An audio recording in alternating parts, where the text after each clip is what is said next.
As with any team, any set of tasks, conflicts arrive. I don't have any problem doing any of my tasks on the chart. I can work my school schedule around dinner prep. But where is it actually written in that I'm the only one to teach Mr. Chen how to do any job more complicated than basic prep? It eats up my time and I have no patience for teaching. Then he gets upset, and somehow it's my fault.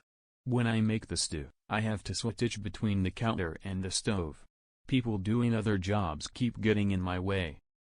I have ideas about different foods we can serve, and different ways of preparing the table, and ways of presenting food. But no one listens to me. Also, Mr. Chen needs help learning how to do more complicated tasks. Arthur will be leaving this summer, Mario is always busy, and I'm certainly not going to take over all of their tasks. Mr. Chen needs to step up, and no one else has time to mentor him. I want to learn new parts of dinner prep, but why can't the older poet help me? Why is it only ever Rosalie? Besides that, I have all the prep work. Everyone always wants me to hurry with my job, so that they can do theirs. But when my job is setting the table, does anyone hurry to finish clearing their stuff away? They do not. So the one job I have, which isn't prep, I have to hurry anyhow, to be ready on time. It's not fair. Nowhere is it written. I don't have time to mentor and teach. I'm good at mentoring. I have time and I'm good at explaining. I want Arthur. He's oldest and knows best. Rosalie is bossy. It's true. Mentoring isn't scheduled. Training is based on when the newbie needs help. But how will I learn if you don't teach me? And don't tell me to just watch people, that's boring and it doesn't work. You'll have to let Rosalie help you. She's good at it. But I don't like Rosalie's help. She's bossy. Yes, that means she's telling you how to do things. When you know, she'll stop. I can explain step by step. I already know how to do the jobs you need to learn. You say explain. But you keep telling me that I'm making mistakes. It sounds like a difference in style. Mr. Chen can't watch and learn. Rosalie, I want you to do the watching. What good will that do? Watch from start to finish. Write notes. After Mr. Chen finishes, you can make suggestions. Next dinner, repeat the suggestions before he starts. It seems so inefficient. I get it. This way, you don't interrupt my work. We'll see how this works out. I want the family dinner to reflect my taste and I want the table to reflect my vision. I've been helping for many years. I have my own ideas on what we should serve, how to change some recipes, and even how to make the dinner table look nicer. But no one listens to my ideas. I've tried telling my ideas to the project manager in a calm voice. A few of my ideas were used. Some were rejected. I'll think about it as code for probably not. You're right. Some of your ideas are good. Some sound great, but too expensive. Some need equipment I'm not ready to buy. Maybe next year. I've repeated myself, a little louder. Okay, maybe yelling. I'm upset. I know my ideas are good. So what if they need a few expensive ingredients? Or equipment? I'm still right. Yelling. Stop. When you yell, I will automatically reject your proposal. Show respect. I've tried just doing things my way without getting permission first. Just do it. I've given up on asking. I just followed through on my idea. And guess what? No one complained. Ha. Your way can be good. When you just do it, you use resources ready to hand. You aren't breaking my budget. And you're not making the work harder for anyone else. When I had a really important idea, I convinced Arthur and Mario first. Backup is great. Arthur likes my ideas. He might even use them in his own home. It wasn't always easy to convince Mario, who hates extra work. Teamwork. I like when you collaborate with your teammates. Cooperation pulls me toward your ideas, if they don't break the budget.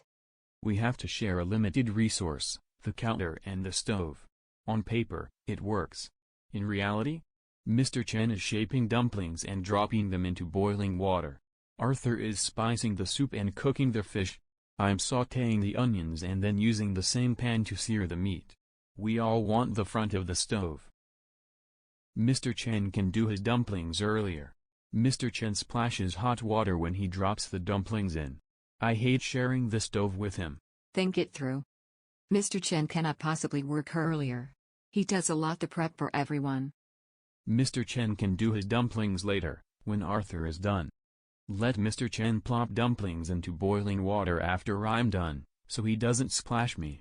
Again. That won't work. He has jobs after dumplings. Since he does prep, his jobs are hard to shuffle. It will affect everyone else. Arthur can work earlier, then put his soup and fish on the back burner. Arthur can move his stuff earlier or later, can't he? I really need to be on time for the ball game. You really are trying. Arthur has too many tasks. I see that you are looking at all your options. Almost. Your ball game is important. You know what you have to do. I certainly can't work any later. I already come barely in time to the ball game. I already start as soon as I come home from school. How can I start any earlier than that? You can start the stew before school. Or you could use Mr. Chen's solution, and start the night before. I know you don't like these options. You can just stick to the current schedule. The client is always right. They want more food, or specific food, or a specific time to eat, and we are happy to work with them. The guest, though. More food means more work. More serving and clearing. And sometimes, the guests don't know how to behave. There's a lot of extra prep. More groceries, more kitchen prep, and more washing up when we're done. One solution, point out that they will eat the food, too. More serving and clearing. This extra work was very contentious. It took some serious thinking to solve it. See seating. Everyone wants to sit with the guest. The guest will often sit near an adult. This leaves one spot open for a child. There's so much fighting for that slot. Two problems solve each other. One open seat. A lot of extra work. Unsolvable? Whoever sits near the guest also does a chunk of the work. Less fighting, more working, win-win. The client is always right. Most guests know how to behave. If they harass my team, they don't get invited back. One specific guest, a special needs person, eats with us every 6 weeks. He slaps the boys on the back, hard. Ha ha ha. They have standing orders to fetch a cup of air from the kitchen, anytime they need space. If they tell me it's too much, our guest will no longer be invited. The client wants specifics. Someone might need to avoid certain foods, or ask for a specific food. That's fine. Too many requests? Project creep is just a fancy name for while you are at it. My team relies on me to keep from agreeing to too much. I prep for everyone. I do my work first. But for clearing the table, I have to wait on everyone, and it's not working. That's actually a legitimate complaint.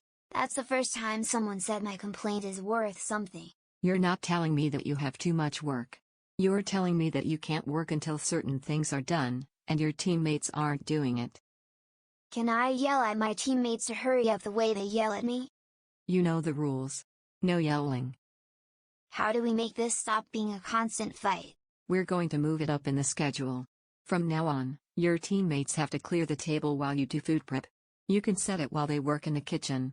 That's a really big change. The current schedule is causing problems every single week. We definitely need to make a big change. Let's see how it works out.